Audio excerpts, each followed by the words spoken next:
Hello दोस्तों, तो आज हम देखेंगे जीवन परिचय जो कि है भारतेंदु हरिश्चंद्र जी का। ये क्लास 12th का चैप्टर है प्रेम माधुरी। प्रेम माधुरी नामक काव्य को ही इन्होंने लिखा था। बोर्ड एग्जाम के लिए ये बहुत इम्पोर्टेंट है, हर साल ये पूछा जाता है। तो आप लोग वीडियो को ध्यान से देखिएगा और बिल्कुल भी इसी तरीके से आप लोग बोर्ड एग्जाम में लिखिएगा, जिससे कि आपको बहुत अच्छे मार्क्स मिलेंगे। जो भी इम्पोर्टेंट पॉइंट होगा उसको हम क्या करते हैं, ब्लैक से लिखते हैं। इससे क्या होता है, हमें अच्छे मार्क्स प्राप्त होते हैं। तो हम देखेंगे जीवन परिचय, इसके बाद हम देखेंगे साहित्यिक परिचय, फिर हम कुछ रचनाएं देखेंगे उनकी जो उन्होंने लिखी होंगी। तो पहले हम देखेंगे जीवन परिचय, पढ़ते हैं इसको। आधुनिक हिंदी साहित्य के जन्मदाता भारतेंदु हरिश्चंद्र जी का जन्म काशी के प्रसिद्ध वैश्य परिवार में सन 1850 ईस्वी में हुआ था। इनके पिता गोपाल चंद्र दास ब्रज भाषा के प्रसिद्ध कवि थे। 7 वर्ष की उम्र में ही उन्होंने एक दोहा लिखकर पिता को दिखाया, जिसे पढ़कर इनके पिता ने एक महान कवि बनने का आशीर्वाद दिया। 10 वर्ष की आयु में पिता तथा 5 वर्ष की आयु में इनकी माता का निधन हो गया, जिसके कारण बचपन में ही माता पिता के सुखों से वंचित हो गए थे। भारतेंदु हरिश्चंद्र जी की शादी 13 वर्ष की अल्पवायु में ही मनु देवी के साथ कर दी गई थी। इनकी आरंभिक शिक्षा घर पर हुई और इन्होंने हिंदी, उर्दू, बांग्ला एवं अंग्रेजी का अध्ययन स्वयं ही प्राप्त किया। काशी के क्वींस कॉलेज में प्रवेश लेने के बावजूद भी इनका मन अध्ययन में नहीं लगा, बल्कि काव्य रचना में लगा। इनके 2 पुत्र और एक पुत्री भी हुए, किंतु पुत्रों की बाल्यावस्था में ही देहांत हो गया। इनकी रुचि यात्राओं में भी थी। भारतेंदु उदार एवं दानी प्रकृति के व्यक्ति थे।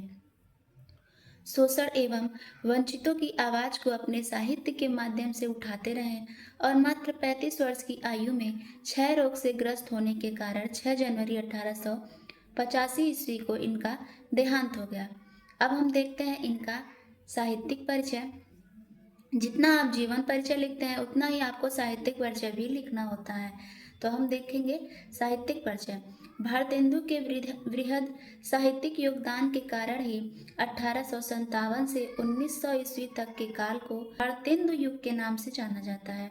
18 वर्ष की अवस्था में उन्होंने कवि वचन सुधा नामक पत्रिका निकाली और 20 वर्ष की अवस्था में ऑनरी मजिस्ट्रेट बनाए गए और हिंदी साहित्य के जनक के रूप में प्रतिष्ठित हुए। उन्होंने 1868 में कवि वचन सुधा, 1873 में हरिश्चंद्र मैगनीज और 1874 में स्त्री शिक्षा के लिए बाल बोधिनी नामक पत्रिकाएं निकाली। उन्होंने तदीय समाज की स्थापना भी की थी। अतः भारतेंदु एक महान कवि, सफल नाटककार, प्रतिष्ठित संपादक और कुशल लेखक के रूप में ही हिंदी साहित्य संसार में हमारे समक्ष उपस्थित हुए। अल्पवायु में ही हिंदी साहित्य को जो रूप प्रदान किया, उनका हिंदी साहित्य सदैव ऋणी रहेगा। अब हम देखेंगे इनकी प्रमुख कृतियाँ आप देखते हैं, जिसमें है काव्य कृति और मौलिक नाटक। तो काव्य कृति में क्या क्या इन्होंने लिखा था, बाल मालिका, प्रेम माधुरी, प्रेम तरंग, प्रेम सरोवर, प्रेम प्रलाप, प्रेम फुलवारी, भक्त सरवस, उत्तरार्ध भक्तमाल।